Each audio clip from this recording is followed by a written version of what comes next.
আসসালামু আলাইকুম রাহমাতুল্লাহি ওয়া বারাকাতুহু। ভাই, শীতকাল আমাদের নিকট আগত। এই শীতকালকে মুমিনদের ইবাদতের বসন্তকাল বলে আখ্যায়িত করা হয়েছে কোরআন হাদিসের মধ্যে।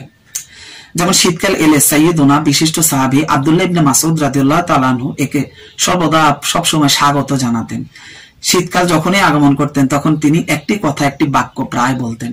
তিনি বলতেন, মারহাবান বিশীতা তাতানাজ্জালু ফীহিল বারাকাতু ওয়া ইয়াতুলু ফীহি লিল কিয়ামি ওয়া ইয়াকসুরু ফীহি নাহারু লিস-সিয়ামি। কথাটি অত্যন্ত সারগর্ভ একটি কথা। তিনি বলতেন, মারহাবা, স্বাগত বিশীতা, হে শীতকাল, হে শুভ, হে শীতকাল, স্বাগত, তোমাকে আমি স্বাগত জানাচ্ছি। তাতানাজ্জালু ফীহিল বারাকাতু, এই শীতকালের মধ্যে অনেক বরকত নাজিল হয়। ওয়া ইয়াতুলু ফীহি লিল কিয়াম, এই শীতকালের রাত্র অত্যন্ত লম্বা এবং দীর্ঘ হয়। লিল কিয়াম, তাহাজ্জুদের ইবাদতের জন্য এটা একটি সুবর্ণ সময়।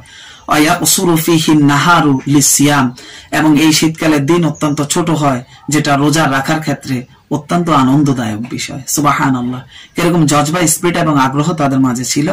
আর শীতকাল এলে আমরা ঠান্ডা পানির ভয়ে, ইবাদতের ভয়ে তখন আমরা একেবারে সংকীর্ণ হয়ে যাই। আমাদের মন অত্যন্ত দুর্বল হয়ে যায় অনেক মানুষের।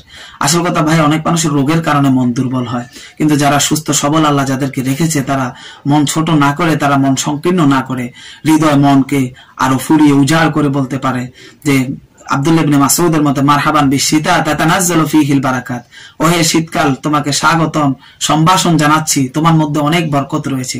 এভাবে আমরাও শীতকালকে বরণ করে নেওয়া মুমিনের উচিত। এটা মুমিনের বসন্তকাল।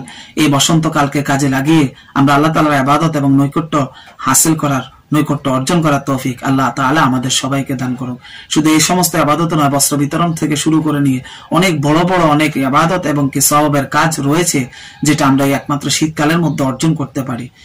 প্রত্যেকটি বিষয় আলাদা আলাদা একটি ভিডিও ক্লিপ তৈরি করা হবে। যারা এই সমস্ত ক্লিপ আলোচনাগুলো শুনতে আগ্রহী, চ্যানেলটি এখনই সাবস্ক্রাইব করুন। প্রত্যেকটি ভিডিও একে একে আপনারা পেয়ে যাবেন। আর একটি লাইক করতে ভুলবেন না, বাকি ভাইদেরকেও শেয়ার করবেন।